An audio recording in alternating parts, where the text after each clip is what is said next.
Alors ensuite, on nous donnait la courbe gamma qui était en fait la courbe représentative de la fonction ln, le point A de coordonnées 0, 2, et le point M, on nous disait que c'était un point de gamma d'abscisse x.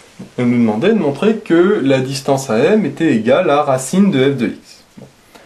Alors, pour calculer la distance à M, on va faire comme ce qu'on avait fait avec les vecteurs. C'est-à-dire qu'on va d'abord calculer le vecteur AM, d'accord, et après on appliquera la formule de la distance qui est racine de le x au carré plus le y au carré. Donc il nous faut les coordonnées du vecteur AM. Donc il nous faut les coordonnées du point A et du point M. Alors le point A, on sait que ses coordonnées c'est 0, 2, ça c'est donné dans l'énoncé. Maintenant le point M, qu'est-ce qu'on sait sur le point M? On sait que le point M, c'est le point de gamma d'abscisse x, sachant que gamma c'est la courbe de ln. Alors qu'est-ce que ça veut dire ça? Ça veut dire qu'on a la courbe gamma qui représente la fonction ln, c'est la fonction ln hein, à peu près, et M c'est un point de gamma, donc il est là-dessus, d'accord, on dit que son abscisse c'est x. Donc par exemple si le x il est là, d'accord, et bien le M ce sera ce point là. Donc du coup que vaut son y ici? Ben, il vaut par définition ln de x. Puisque là on fait la correspondance avec la courbe gamma, et la courbe gamma, eh ben, elle c'est la courbe représentative de la fonction ln. Donc ici, si on a x, bah forcément ici on a ln de x. D'accord? Donc finalement, le point M, c'est quoi ses coordonnées? Son abscisse par définition c'est x, d'accord? Et comme il appartient à la courbe gamma, eh ben, son ordonnée c'est ln de x. D'accord? Donc, on a les coordonnées du point M, d'accord? Et on a aussi les coordonnées du point A qui sont 0 et 2. Je les mets en colonne parce que c'est plus facile qu'en ligne. Ben maintenant qu'on a le point A et le point M, on peut calculer les coordonnées du vecteur AM. Donc on rappelle que les coordonnées du vecteur AM, c'est xm moins xa et ym moins yk. Ça, il n'y a pas de souci. Donc, qu'est-ce que ça fait le vecteur AM? Xm moins xa, donc ça fait x moins 0, ça fait x, et ym moins yk, ça fait ln de x moins 2. Ln de x moins 2. D'accord? Bon. Alors, maintenant, une fois qu'on a le vecteur, on peut calculer la longueur du vecteur AM. Pourquoi? Parce qu'on rappelle que, par exemple, si on a le vecteur BC de coordonnées petit a et petit b, et bien la longueur BC, c'est égal à racine de a au carré plus b au carré, c'est-à-dire l'abscisse du vecteur au carré plus l'ordonnée du vecteur au carré avec une racine. Voilà, ça on l'avait vu dans le chapitre sur les vecteurs hein, en première, donc normalement ça il n'y a pas de souci à ce niveau-là. Du coup c'est ce qu'on va faire. Que vaut la distance à M? Ça vaut racine de l'abscisse au carré, ici c'est x, donc x au carré, plus le y au carré, c'est ln de x moins 2. Donc ça fait ln de x moins 2, le tout au carré. Bon. Alors faut pas oublier que nous on voulait quoi? Nous on voulait montrer que AM égale racine de f de x. Et que vaut f de x? F de x ça vaut x carré, tiens comme par hasard, plus 2 moins ln de x au carré. Et là on a plus ln de x moins 2 au carré. Ah, c'est pas pareil parce qu'ici on a 2 moins ln de x, et ici on a ln de x moins 2. Oui mais on s'en fout parce que c'est au carré. Comme c'est au carré, qu'on mette dans un sens ou dans l'autre, c'est exactement pareil. D'accord? Parce que c'est au carré, donc a au carré ou moins a au carré, c'est exactement pareil. Du coup, ça fait racine de x carré plus, là on a le droit d'inverser, hein, ça fait 2 moins ln de x au carré. D'accord? Ln de x moins 2 au carré, c'est comme 2 moins ln de x au carré. Hein. D'accord?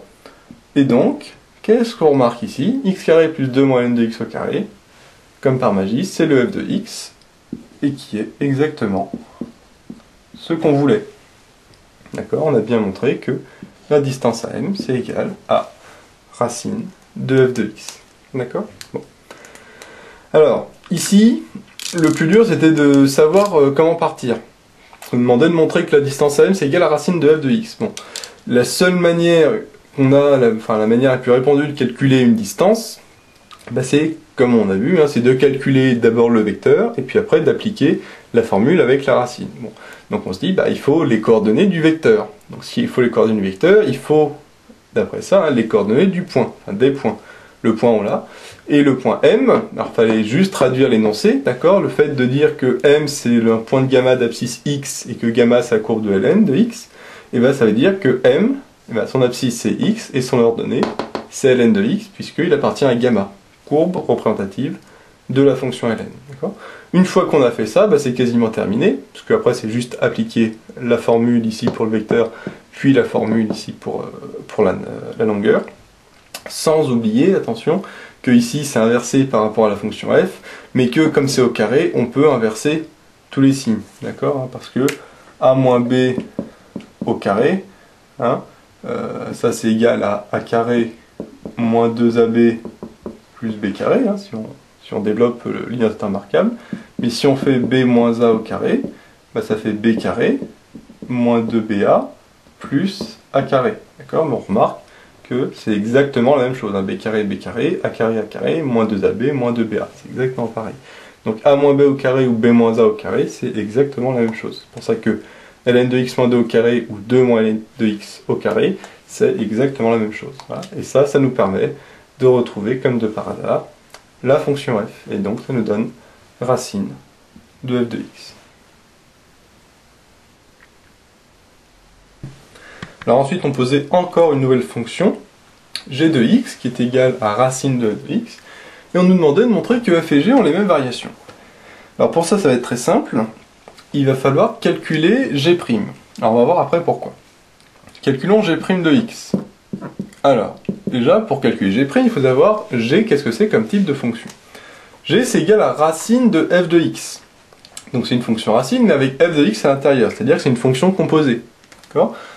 Racine de f de x, c'est du style racine de u, d'accord, avec u qui vaut f de x. D'accord ? Parce qu'on voit bien, c'est une fonction f, mais aussi une fonction racine. Donc c'est bien une fonction composée.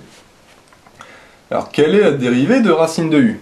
On sait qu'une fonction composée, on la dérive normalement, et puis après on multipliera par u', c'est-à-dire la dérivée de ce qui est à l'intérieur. La dérivée de racine de x, normalement, c'est 1 sur 2 racines de x. D'accord? Ça, faut connaître son tableau de dérivée. Normalement, la dérivée de racine de u, du coup, c'est 1 sur 2 racines de u, mais toujours fois u'. D'accord? Parce qu'on a dit, on multiplie par la dérivée de la fonction à l'intérieur. Tout simplement, ça c'est toujours, on a vu dans le chapitre sur les dérivées composées, c'est toujours le même principe. D'accord?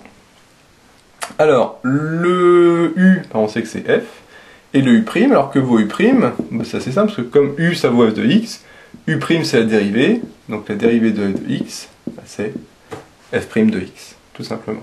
D'accord? Donc si on remplace, ça nous donne 1 sur 2 racines de u qui vaut f de x, 2 racines de f de x, fois u', c'est-à-dire fois f' de x. D'accord? Donc g' de x, du coup, c'est la dérivée de ça, c'est ça. D'accord? Qu'on va mieux réécrire en fait. On va réécrire ça sous la forme f' de x sur 2 racines de f de x. D'accord? Bon. Voilà, donc là, il n'y a aucune difficulté si on sait dériver une fonction composée. Alors déjà, il faut remarquer que c'est une fonction composée, mais bon, c'est pas trop dur dans le sens où il y a une racine et la fonction f. Voilà. Et après, il faut dériver une fonction composée, donc c'est facile. On dérive normalement. Donc la dérivée de racine de x, c'est 1 sur 2 racines de x, d'accord? Donc ça fait 1 sur 2 racines de u, c'est u. Et toujours fois la dérivée de ce qui est à l'intérieur, c'est-à-dire fois u'. D'accord? Puis à côté, on écrit que vaut u, que vaut u'. Bon, ici, c'est pas trop dur, vaut f et f'.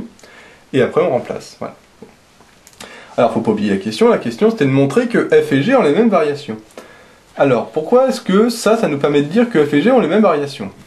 Alors, pour savoir les variations de g, il faut regarder le signe de g'. Alors, qu'est-ce qu'on peut dire de g'?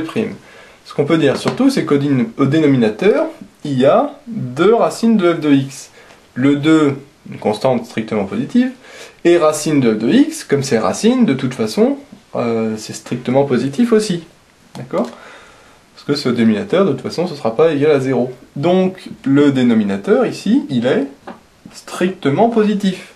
Donc, c'est pas lui qui va changer le signe de g' quand on va faire la règle des signes, avec le haut et le bas.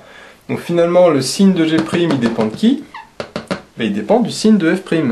D'accord? Comme le dénominateur est strictement positif, ça veut dire que g' et f' ont le même signe, du coup. D'accord? Puisque ce qui reste, le dénominateur, de toute façon, lui, comme il est positif, il ne va pas influencer le signe de G' qu'on va faire la règle des signes. Donc finalement, le signe de G' ne dépend que de celui de f'. D'accord? Et donc du coup, G' et f' ont le même signe. Mais s'ils ont le même signe, bah, du coup, les fonctions f et g ont la même dérivée, puisque c'est le signe des dérivés qui détermine les variations de f et g. Donc s'ils ont le même signe, ils ont les mêmes variations. D'accord? Donc si G' et f' ont les mêmes variations, ça veut dire que si G' et f' ont le même signe, pardon, ça veut dire que G et F ont les mêmes variations. D'accord? Tout simplement, hein, parce qu'on a dit que c'est le signe de la dérivée qui détermine les variations des fonctions. Donc s'ils ont le même signe, du coup ils ont les mêmes variations. D'accord? Bon. Alors, là la difficulté c'était de penser à dériver G'. Mais bon, à dériver G pour calculer G'. Mais on s'en doutait. Pourquoi? Parce qu'on nous demande de montrer que F et G ont les mêmes variations. Or qui dit variation dit forcément dérivée. D'accord? Donc, quand on avait G égale racine de F, forcément il fallait dériver en fait cette égalité, c'est-à-dire dériver G', d'accord? Et là, remarquez que, en effet, G' il vaut F' avec ça en plus, mais ça, comme c'est strictement positif, de toute façon, ça ne va pas influencer sur le signe. Donc, le signe de G' et F' est le même. Et donc, les variations sont les mêmes.